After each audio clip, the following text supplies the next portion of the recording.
Bonjour à tous, je suis ravi de vous retrouver aujourd'hui pour vous partager deux signes évocateurs, deux signes prophétiques qui se sont accomplis dans la parole et à laquelle nous sommes témoins à travers notamment deux événements majeurs qui se sont déroulés dernièrement, à savoir premièrement ce feu qu'il y a eu à Los Angeles et qui a fait énormément de dégâts comme nous le savons, et en parallèle à très peu d'intervalle, un mois à peu près, il y a eu une actualité, une information qui est passée par le biais des réseaux sociaux que j'ai vu, dans le sens où à Sydney, dans le port de Sydney, eh bien l'eau s'est transformée un peu en couleur sang.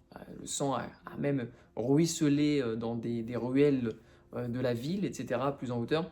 Et donc vraiment, ça m'a interpellé. Je me suis posé des questions par rapport à cela. Et tout de suite, en questionnant le Saint-Esprit, en essayant de chercher à comprendre, parce que du coup, je me tenais dans l'analyse, dans la prière, parce que voilà, ça reste des événements où voilà, on est amené à se poser des questions, savoir, voilà, il y a des gros dégâts, est-ce qu'il y a-t-il un message derrière, est-ce que le Saint-Esprit veut nous révéler quelque chose? Et il s'avère que lorsque j'étais en train de prier, j'ai eu une vision, et le Saint-Esprit m'a rappelé vraiment ce passage dans cette vision de ce que j'avais pu citer dans le livre Les signes des temps, ce livre que Dieu m'a fait la grâce de pouvoir rédiger en étant inspiré par sa révélation, inspiré dans la révélation des Écritures.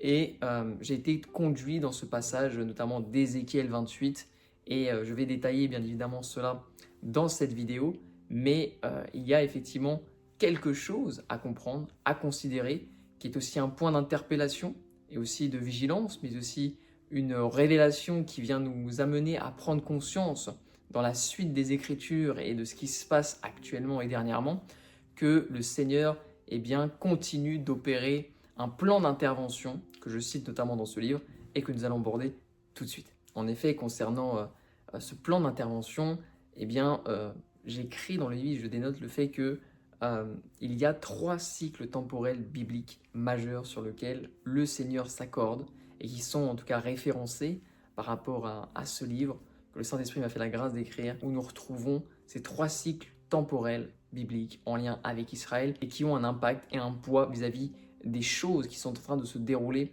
autour de nous et plus spécifiquement notamment, c'est ce que nous allons évoquer dans la vidéo, depuis 2017. Il y a vraiment une suite de jugements et les deux signes, en tout cas évocateurs, qui sont représentés à travers la réalité des choses qui se sont passées dernièrement, que ce soit à Los Angeles, mais aussi du coup à Sydney, sont la poursuite de ces jugements qui se sont opérés, comme je le décris, contre Tyr et Sidon.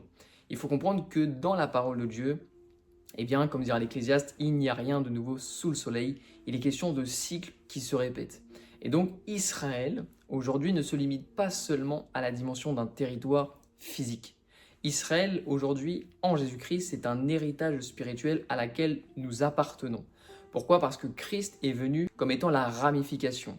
Il faut comprendre que lorsqu'on lui a attribué le terme de Jésus de Nazareth, le mot Nazareth est issu dans sa racine du mot Netzer, qui signifie le fait de ramifier la branche qui vient unir les juifs et les non-juifs sous la même descendance promise, comme ce qui avait été annoncé dans la parole, héritier selon la promesse qui avait été faite à Abraham. Et c'est très important de comprendre cette réalité, parce qu'aujourd'hui, lorsqu'on parle d'Israël, ça parle aussi à nous qui sommes des chrétiens, des enfants de Dieu, que ce soit les juifs comme les chrétiens, nous appartenons à cet héritage. Il y a le peuple de Dieu et il y a les chrétiens. Et voilà, l'olivier franc, l'olivier sauvage, les non-juifs ont été greffiés à l'olivier franc. Et donc forcément, nous constituons une même racine aujourd'hui, même si effectivement les Juifs n'ont pas encore reconnu leur Messie, mais ça arrivera, comme dirait l'apôtre Paul, à la fin des temps. Nous le savons d'après les prophéties de Zacharie, de Paul, qui nous précisent que voilà, tout Israël sera sauvé et les Juifs reconnaîtront leur Messie. Mais dans la tâche spirituelle, par rapport à Christ qui est venu unir les Juifs et non-Juifs, c'est pourquoi il dira « il n'y a plus ni Juifs, il n'y a plus ni non-Juifs », tous, nous sommes un en Jésus-Christ.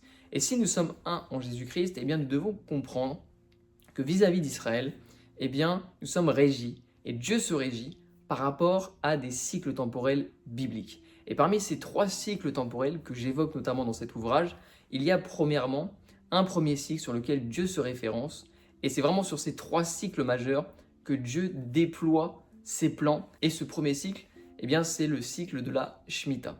Qu'est-ce que la Shemitah? La Shemitah, c'est un cycle qui est accordé dans la parole de Dieu, eh bien, un cycle qui se déroule tous les 7 ans. Donc une année de jachère, une année tous les 7 ans qu'on nomme aussi dans la Bible comme étant une année de repos de la terre.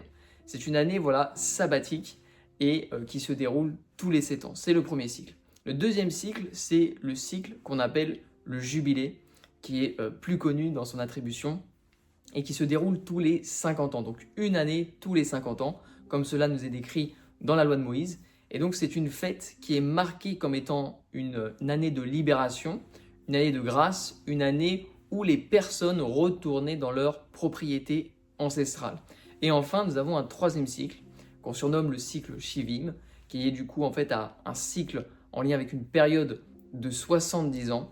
Et c'est un lien qui est directement connecté à Israël à la fin des temps. Pourquoi je dis à la fin des temps? Parce que c'est en lien avec le retour de déportation à la fois spirituelle et physique. Et nous savons que depuis 1947-1948, le moment où, sous la décision de l'ONU, les choses ont pu s'activer progressivement jusqu'à la création de l'État d'Israël en 1948, eh bien les Juifs retournent toujours dans cet aliyar de plus en plus en Israël. Il y a ce retour de déportation physique qui avait été annoncé dans les prophéties bibliques. Donc forcément, d'après ces trois cycles temporels, eh bien nous comprenons que Dieu se régit dessus dans sa dimension temporelle afin de nous parler, de nous révéler ses plans, afin que nous puissions nous positionner nous-mêmes en tant que chrétiens, en tant qu'enfants de Dieu, vis-à-vis de ces réalités qui nous entourent. Et il est fort de constater que par rapport à ce cycle de 70 ans, eh bien la parole de Dieu nous révèle que eh bien, après les 70 ans, donc 1947 plus 70 ans, donc depuis l'année 2017,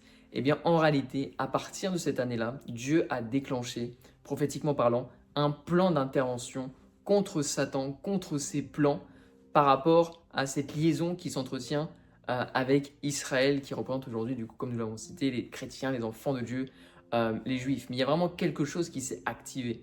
Et donc, on comprend par cette réalité-là que, eh bien, à partir de ce cycle de 70 ans, beaucoup de choses se sont enchaînées eh bien, par rapport à des événements, une suite de jugements progressifs, et nous sommes témoins aujourd'hui de la suite de ces jugements qui sont en train de s'accomplir et qui ont pour finalité une merveilleuse nouvelle, pourrait-on dire, quelque chose de glorieux que je vais évoquer par la suite. Car il est important de comprendre que, bibliquement parlant, par rapport à ce plan d'intervention, eh bien, c'est un double plan d'intervention. Il ne s'adresse pas uniquement, comme j'ai cité un petit peu rapidement au début, contre Tyr et Sidon uniquement, il s'adresse aussi contre Babylone. Mais dans le cadre de cette vidéo, on va s'arrêter explicitement sur Tyr et Sidon. Mais nous devons comprendre que d'après les Écritures, les saintes Écritures de la parole, eh bien ce double plan d'intervention est en lien avec deux attributs qualificatifs majeurs qui concernent Satan et le déploiement de son action au niveau mondial. Parce que oui, dans la parole de Dieu, nous retrouvons donc deux attributs qui sont connotés à Satan. Le premier, ça va être cette dimension de Tyr. Tyr, on surnomme dans Ézéchiel 28 le chef de Tyr comme étant la représentation de ses œuvres, du méchant de ce monde, dans le sens où c'est une attribution par rapport à la notion d'un commerce mondial, c'est-à-dire le déploiement de son action au niveau commercial à travers le monde. Et deuxièmement, nous avons cette attribution qu'on retrouve cette fois-ci par rapport à Babylone, la grande Babylone des derniers jours, qui est cette fois-ci un déploiement de son action au niveau moral. Et donc ce sont deux aspects complémentaires dans sa stratégie d'action à travers les nations, mais sur lequel Dieu intervient par une suite de jugements progressifs dans cette fin des temps. Puisqu'il est puissant de constater qu'en plus ces deux attributs qualificatifs sont même connectés par rapport à ce même cycle temporel qui est en lien avec cette période de 70 ans. Et nous retrouvons d'ailleurs cette confirmation en Jérémie chapitre 25 au verset 12 et en Ésaïe chapitre 23 au verset 17. Parce qu'effectivement la parole de Dieu nous précisera en Jérémie chapitre 25 au verset 12 « Cependant, lorsque ces 70 ans seront passés, j'interviendrai contre le roi de Babylone et contre son peuple à cause de leurs fautes, déclare l'Éternel. J'interviendrai contre le pays des Babyloniens et j'en ferai un désert pour toujours. » Donc nous comprenons que c'est à la suite d'une période qui est en lien avec du coup un cycle de 70 ans avec Israël. C'est très important de comprendre, qui est connecté à Israël. Pourquoi? Parce que, bibliquement parlant, eh bien, ce cycle de 70 ans s'est accompli dans la parole par Cyrus. Cyrus le Grand qui a permis par l'initiative de ces décrets, de ces proclamations, de permettre le retour de déportation physique des Juifs. Mais donc après cette période de 70 ans, nous savons que Dieu est intervenu contre Babylone parce qu'effectivement les Perses ont détruit l'empire babylonien.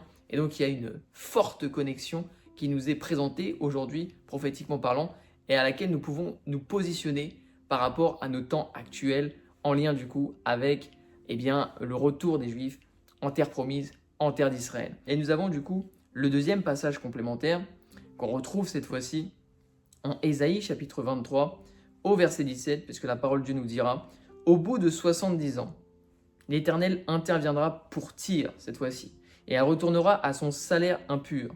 Elle se prostituera avec tous les royaumes du monde sur toute la surface de la terre. » Donc vous l'avez compris, en ne rentrant pas spécifiquement dans cette vidéo par rapport à cette liaison qui est très forte, dans cette connexion qui s'entretient par rapport à ce cycle de 70 ans, par rapport à Babylone, aujourd'hui nous allons vraiment nous arrêter sur Tyr et Sidon parce que ce qui se passe actuellement est en lien du coup avec la branche de Tyr et Sidon. Et il est vrai que par rapport à l'annonce prophétique que le Seigneur m'a communiquée pour cette nouvelle année hébraïque qui a débuté depuis septembre dernier, l'année 5785, le Seigneur m'a précisé clairement cette parole. Il m'a dit que c'est l'année de la prospérité par l'abondance divine, qui était donc marquée aussi par la vision d'une coupure mondialiste au profit de cette abondance divine. Dans le sens où j'avais vu, pour rappel, la vision de ce grand arbre de Nebuchadnezzar qu'on retrouve dans les prophéties de Daniel et qui constitue une représentation spirituelle aujourd'hui de la grande mondialisation parce que d'après la parole et dans l'étude, si vous souhaitez regarder la vidéo, il est vrai que cette arme pourvoit à l'ensemble des besoins de l'humanité. Elle portait de la nourriture pour tous, comme dira la parole de Dieu. Donc nous comprenons qu'aujourd'hui, la mondialisation amène à ce que les personnes soient dans un confort matériel, dans un confort physique, ou dans les pays surtout développés, il y a quand même un certain confort qui s'est disposé vis-à-vis de l'homme. Mais nous devons comprendre que dans cette année, j'avais vu du coup ce rappel prophétique de la réalité des temps qui concerne notamment l'intervention aussi là de Dieu avant la grande tribulation de 7 ans où le Seigneur dira qu'un ange est envoyé pour couper cet arbre, pour le couper. Donc c'est-à-dire que la vision de cette abondance dite matérielle et physique est coupée. Et c'est très fort parce que du coup c'est en lien avec aussi ce qui s'est passé dernièrement. Et nous allons faire tout de suite bien évidemment le rapprochement.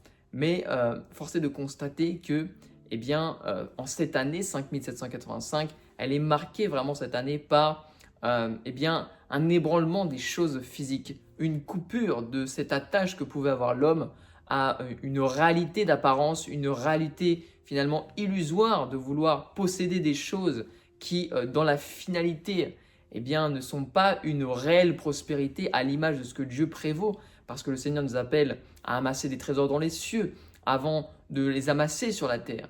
Très important de ne pas inverser le processus. Et donc ce qu'il se passe à travers ces deux signes évocateurs que nous venons de voir dans l'actualité, ça rejoint la poursuite de cette intervention qui est aussi confirmée à travers cette année hébraïque 5785 qui vient activer la réalité que Dieu ébranle toutes les choses physiques afin que le cœur de l'homme soit disposé à retourner à son Dieu. Parce que oui, c'est une réalité, force est de constater que bien souvent l'homme revient à Dieu lorsqu'il est dépourvu des choses matérielles, dépourvu de son confort, dépourvu des choses qui le mettaient à l'aise.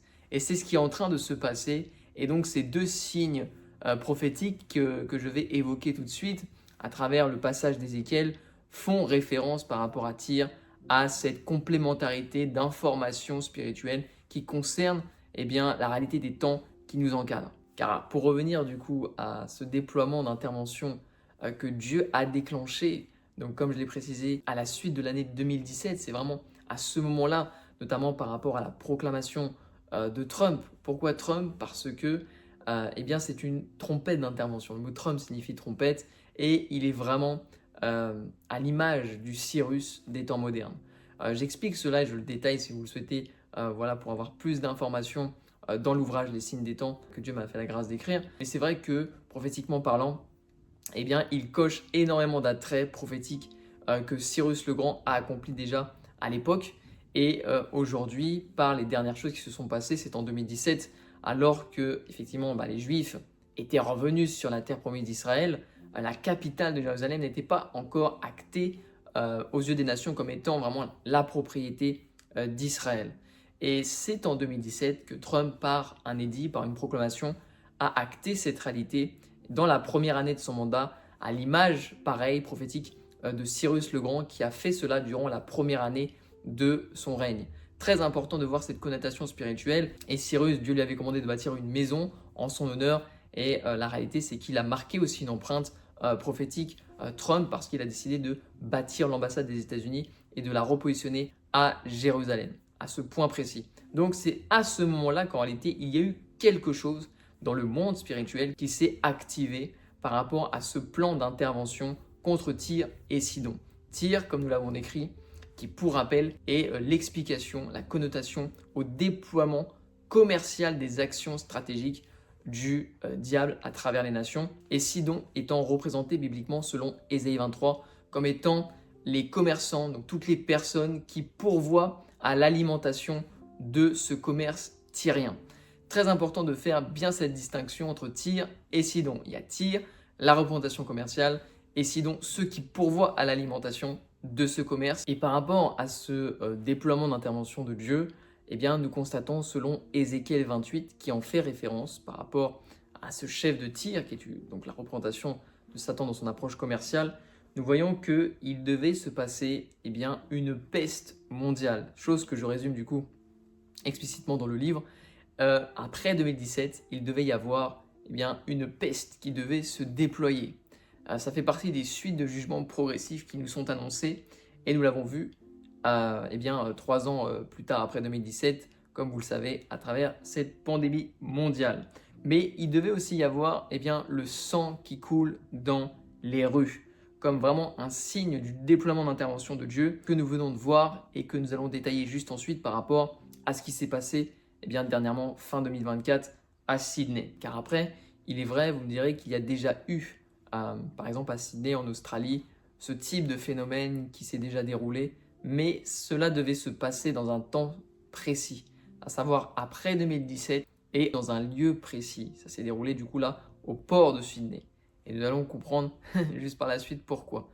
Mais c'est vrai que par rapport à tout ce qui s'est passé, par exemple, pour confirmation, pour citer les versets bibliques par rapport déjà premièrement à la peste, nous avons Ézéchiel chapitre 28 au verset 23 qui nous dira « J'enverrai la peste chez elle et je ferai couler du coup par rapport au sang, le sang dans ses rues. » Donc nous voyons déjà 2 jugements et il y en a encore 2 que je vais citer tout de suite. Parmi ces jugements, effectivement, Dieu fait aussi la mention d'un feu donc, qui frappe Tyr, qui est un signe de l'intervention contre Tyr et qui nous est décrit du coup directement parce que ce feu du coup devait être visible de l'ensemble des nations.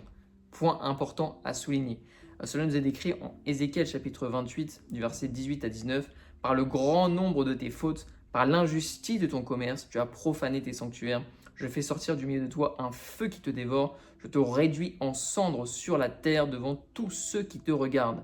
Tous ceux qui te connaissent parmi les peuples sont consternés à cause de ce qui t'arrive. Tu provoques de la terreur, tu n'existeras plus jamais. Donc nous avons vu, effectivement, c'est une réalité, que vis-à-vis de ce qui s'est passé avec ce feu à Los Angeles, toutes les nations du monde entier, toutes les nations des différents peuples à travers le monde ont vu ce qui se passait. Ça a été quand même un événement flagrant, marquant. Il y a eu beaucoup de choses de démolies, beaucoup d'éléments de détruits pendant cet incendie massif. Donc, ça a interpellé, ça a consterné beaucoup de personnes de se dire c'est impressionnant dans une ville aussi riche, aussi développée, qu'il se passe un feu de la sorte. Mais donc, c'est un signe. C'est un signe qui nous est évoqué dans la parole. Et juste ensuite, il devait y avoir comme dernier jugement qui s'est accompli et que je cite dans le livre, une crise du blé. Cela nous est décrit notamment en Ésaïe 23 où il nous est précisé notamment message sur Tyr, lamentez-vous, battons le courrier car elle est violemment détruite. Plus de maisons, plus d'entrées. C'est de Kittim que la nouvelle leur est parvenue. Amenez à travers les vastes eaux, les céréales du Sichor, les moissons permises par le Nil. constituait son revenu, elle était le marché des nations. Et il est vrai, nous constatons que par rapport à Kittim, qui signifie les contrées méditerranéennes, donc c'est dans cette zone qu'il devait y avoir quelque chose lié au blé, eh bien en 2023, nous avons vu par rapport au conflit, notamment dans la causalité de ce conflit entre l'Ukraine et la Russie, eh bien qu'il y a eu, comme nous le savons, eh bien, une crise du blé très importante qui a touché majoritairement et surtout les pays de Méditerranée. Et pour confirmer que le Seigneur parle bien à travers ces événements, parce que par exemple, il y a eu d'autres feux depuis 2017 qui se sont déroulés à divers endroits, par exemple aux États-Unis ou dans des zones développées, eh bien, nous devons comprendre que par rapport à ces événements qui se sont passés, cela ne s'est pas déroulé n'importe où. Il est important de considérer aussi l'emplacement et la position de là où ça s'est passé, à savoir à Los Angeles. Sachez que ce n'est pas anodin, parce que nous devons comprendre que par rapport à Tyr, bibliquement parlant, Tyr est associé à la notion des richesses qui viennent alimenter un commerce, comme nous l'avons précisé avec cette notion commerciale, qui aux yeux de Dieu est jugé comme étant un commerce, une mondialisation inique, injuste, selon Ézéchiel chapitre 28 du coup, au verset 18. De plus, nous sommes amenés à considérer, en complémentarité de ces richesses qui nous sont évoquées à travers la notion de Tyr, que ce chapitre d'Ézéchiel 28 parle de la chute de Satan.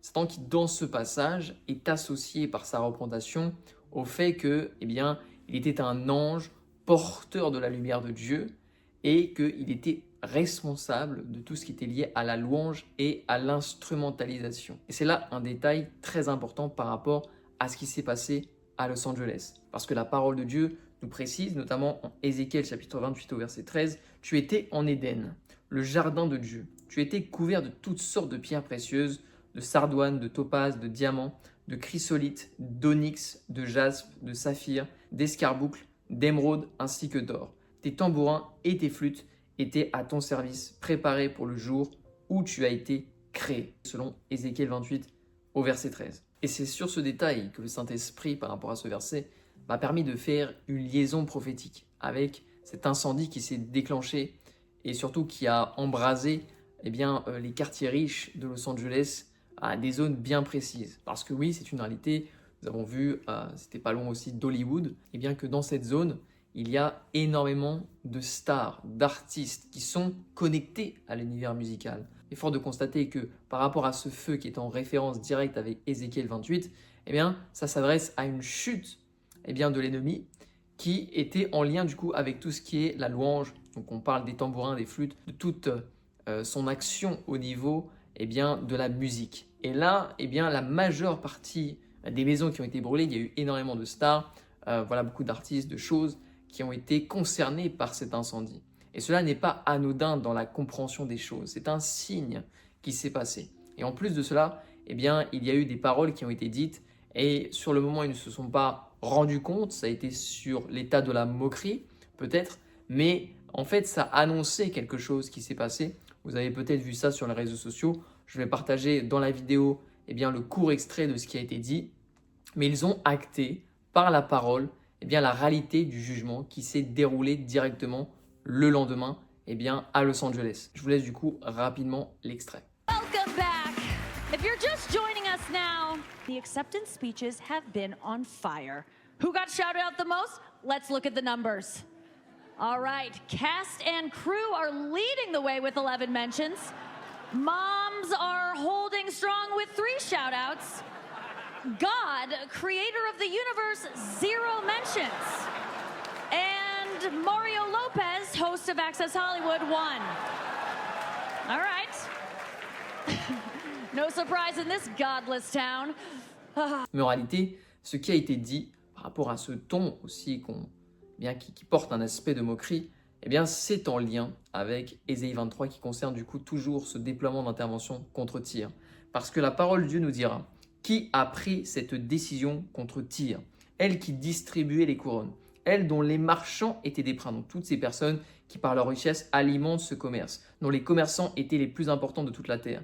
C'est l'Éternel, le maître de l'univers, qui a pris cette décision pour briser l'orgueil de tous ceux qu'on honore, pour humilier tous ceux qu'on juge importants sur la terre. Et alors que nous retrouvons dans ce même chapitre d'Ézéchiel 28, la chute de Satan, représentée par Tyr, donc Satan qui chute dans ce passage par rapport à son iniquité, eh bien nous avons même un rapprochement, parce que nous savons, d'après Apocalypse chapitre 12, au verset 12, que par rapport au temps de la fin, la parole de Dieu, n'oublions pas qu'elle précisera clairement, notamment Apocalypse 12, 12, du coup, que c'est pourquoi réjouis-toi, ciel, et vous qui habitez le ciel. Mais malheur à vous, habitants de la terre et de la mer, car le diable est descendu vers vous, animé d'une grande colère, sachant qu'il lui reste peu de temps.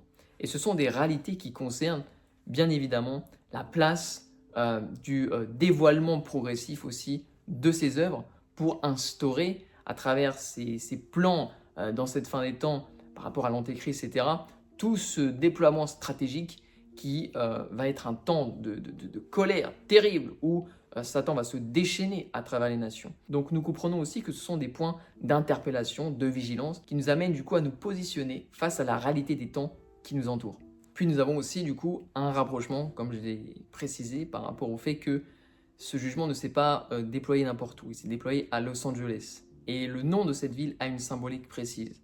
Parce que pour rejoindre aussi cette parole prophétique que le Seigneur m'a transmise par rapport à cette nouvelle année hébraïque 5785 et la venue de cet ange qui est représenté aussi comme un messager du ciel qui vient couper l'arbre, qui représente du coup cette mondialisation, ce commerce mondial qui pourvoit à l'ensemble des besoins de l'humanité, qui est alimenté par toutes sortes de richesses, donc aussi qui ne sont pas en accord avec dans leurs racines des choses qui glorifient le Seigneur, il y a cette réalité de comprendre que cet arbre qui est représenté, qui s'élève jusqu'aux cimes du ciel, ce sont aussi la représentation de cette réalité de Tyr, de ce commerce mondial qui, par ces personnes qui pourvoient, ces personnes qui se jugent importants sur la terre, ces personnes qui veulent s'élever à la même hauteur que Dieu, Dieu intervient parce que nous comprenons, et c'est très fort de constater aussi cela, que le terme Los Angeles de cette ville signifie la cité des anges. C'est quand même très précis. Or, c'est une notion qui forcément, premièrement, la rattache à la notion du ciel, parce que voilà, les anges sont des créatures du ciel, et il y a cette notion de se comparer à cette cité des anges du coup qui s'associent à une dimension spirituelle. Et derrière, nous comprenons que ce terme se décompose en deux parties. Nous avons premièrement le mot los qui signifie estime, honneur, renom, éloge. Et angeles qui du coup est tiré aussi du grec, angelos qui signifie messager, donc par la représentation aussi de l'ange. Et vous voyez la connexion qui s'établit parce que la réalité. Nous avons parlé par rapport à Ésaïe 23 que Dieu intervient contre Tyr pour briser l'orgueil de tous ceux qu'on honore, de tous ceux qui se jugent importants sur la terre, donc qui s'élèvent par une forme d'éloge, d'estime, des personnes qui étaient honorées, qui étaient estimées à travers les nations, donc par la représentation de ce terme los. Et à côté, nous avons Angeles qui du coup est en lien avec l'intervention de ce messager à l'image finalement de la coupure de cet arbre, cet ange qui vient couper l'arbre représentant la notion de cette prospérité physique, de cette coupure mondialiste. Puis cela ne s'arrête pas là, parce que à côté, nous avons, donc j'ai parlé effectivement de Los Angeles, mais je souhaite aussi terminer pour parler aussi du coup de Sydney. Parce que Sydney a aussi sa place. Donc ça a été dans une intervalle à peu près d'un mois, mais ce n'est pas sans symbolique spirituelle. Pourquoi ? Parce que Sydney, dans son étymologie de ce terme, nous avons parlé de Tyr et de Sidon. Donc Sidon étant représenté comme étant ceux qui pourvoient à l'alimentation du commerce de Tyr. Et c'est très fort de constater que lorsque j'ai cherché l'étymologie du mot Sydney, en étant conduit par le Saint-Esprit, ça signifie habitante de Sidon. Et nous sommes amenés à constater que c'est le port maritime de Sydney qui a été touché par ces eaux avec cette représentation comme du sang, avec l'eau qui coulait dans les ruelles et qui était comme du sang. Et c'est fort de constater que le terme Sydney signifie habitant de Sidon. Donc nous avons Tyr qui est adressé du coup et confirmé par la notion aussi de Los Angeles, comme nous l'avons précisé, avec le côté de l'orgueil, de l'éloge, de l'estime et de cette intervention de cet ange à l'image de la nouvelle année hébraïque 5785 dans son message prophétique. Et derrière, nous avons du coup Sydney qui parle du coup par ce jugement qui s'est déployé aussi comme un signe évocateur des réalités prophétiques de la parole qui concernent cette fois-ci tous ceux qui, étant représentés par la notion du commerce maritime, Tyr qui est associé au commerce maritime dans la parole de Dieu, et bien derrière, Sidon est aussi concerné pour s'adresser, et Dieu s'adresse aux personnes qui pourvoient par leur richesse à l'alimentation de ce commerce profane, inique, injuste qu'il juge à ses yeux, comme nous l'avons précisé en Ézéchiel 28. Maintenant, pour terminer cette vidéo, quelle est l'annonce? Parce que j'ai précisé au début qu'il y avait une annonce, il y avait quelque chose qui était positif et au reflet de la gloire de Dieu qu'il souhaite nous partager dans un encouragement vis-à-vis des temps que nous traversons, que nous allons traverser. Il faut constater que par rapport à la suite, juste après cette suite de jugements, donc ces 4 jugements qui se sont du coup à présent accomplis, le Seigneur précisera notamment en Ésaïe chapitre 23 du verset 17 à 18, au bout de 70 ans, l'Éternel visitera Tyr, elle retournera à son salaire impur, elle se prostituera à tous les royaumes de la terre sur la face du monde, mais son gain, donc le gain de ses richesses, et son salaire impur seront consacrés à l'Éternel, et ils ne seront ni entassés ni conservés, car son gain fournira pour ceux qui habitent devant l'Éternel une nourriture abondante et des vêtements magnifiques. Donc la réalité de cette prostitution spirituelle, de tout un tas de choses que les humains dans le péché sont amenés à pratiquer dans l'alimentation de ces choses qui sont iniques, injustes aux yeux de Dieu par rapport à la notion du péché, parce que la Bible dira quand même que là où le péché a abondé, la grâce a surabondé. Donc même par rapport aux temps qui sont adressés aujourd'hui, au temps de la fin, n'oublions pas que Jésus précisera par rapport aux temps qui précéderont sa venue, qui seront comparables au temps de Noé. Donc c'est quand même un rapprochement où nous voyons qu'il y avait tout un tas d'abominations, de choses qui étaient déjà à cette époque. Donc les temps ne vont pas forcément s'arranger par rapport au péché qui va continuer de croître. Mais de même que le blé croît avec l'ivraie, il y a aussi la révélation bien évidemment de la gloire de Dieu, cette gloire de la dernière maison. Mais il y a donc du coup une suite de jugements progressifs qui s'opèrent et le Seigneur nous amène à considérer cet encouragement du fait que ce gain de toutes ces richesses iniques vont passer entre les mains des Israélites, de tous ceux qui appartiennent à Jésus-Christ. Et il dira aussi quelque chose de fort, parce que n'oublions pas que Jésus vient chercher une église glorieuse, très fort, selon Éphésiens chapitre 5 au verset 27. Et il dira notamment par rapport à cette suite de jugements progressifs, en Ézéchiel chapitre 28, du coup du verset 22 à 24, tu diras « Ainsi parle le Seigneur l'Éternel, voici j'en veux à toi Sidon, je serai glorifié au milieu de toi, et ils sauront que je suis l'Éternel quand j'exercerai mes jugements contre elles, quand je manifesterai ma sainteté au milieu d'elles. Alors elle ne sera plus pour la maison d'Israël une épine qui blesse, une ronce déchirante parmi tous ceux qui l'entourent et qui la méprisent, et ils sauront que je suis le Seigneur, l'Éternel. » Donc sachez que par ces signes, le Seigneur nous parle, nous communique et nous dit effectivement, il y a ces jugements qui s'opèrent, ce sont des signes évocateurs, des signes qui s'accomplissent, qui étaient annoncés du coup, donc 2 signes dans le livre Les signes des temps, et là il y en a 2 nouveaux qui se sont accomplis à travers le feu à Los Angeles et l'image de ce sang dans le port de Sydney et dans les rues, ce sang qui a coulé dans les rues. Et l'encouragement, c'est de considérer que le Seigneur ne nous délaisse pas. Il intervient donc depuis 2017 en lien avec ce cycle de 70 ans, ce plan d'intervention contre Tyr et Sidon. Il intervient et les richesses qui étaient entre les mains de ceux qui pourvoyaient à l'alimentation de ce commerce inique, profane et injuste aux yeux de Dieu vont passer dans ces derniers jours entre les mains des Israélites qui auront un cœur à servir le Seigneur, un cœur pur, un cœur qui marche dans l'abandon d'eux-mêmes, un cœur qui marche pleinement en étant enraciné selon la véracité des Écritures, avec l'amour du Saint-Esprit. Et le Seigneur dira que sa gloire va se révéler au milieu des nations, sa sainteté au milieu des peuples. C'est très très fort. Donc, si ce message vous a béni, n'hésitez pas à le partager, à mettre un petit like, un commentaire, voilà, afin que le plus de personnes soient touchées par ce message. J'espère que ce message, vraiment du fond de mon cœur, vous a béni. Et moi, je vous dis à très vite pour une prochaine vidéo. Shalom, shalom.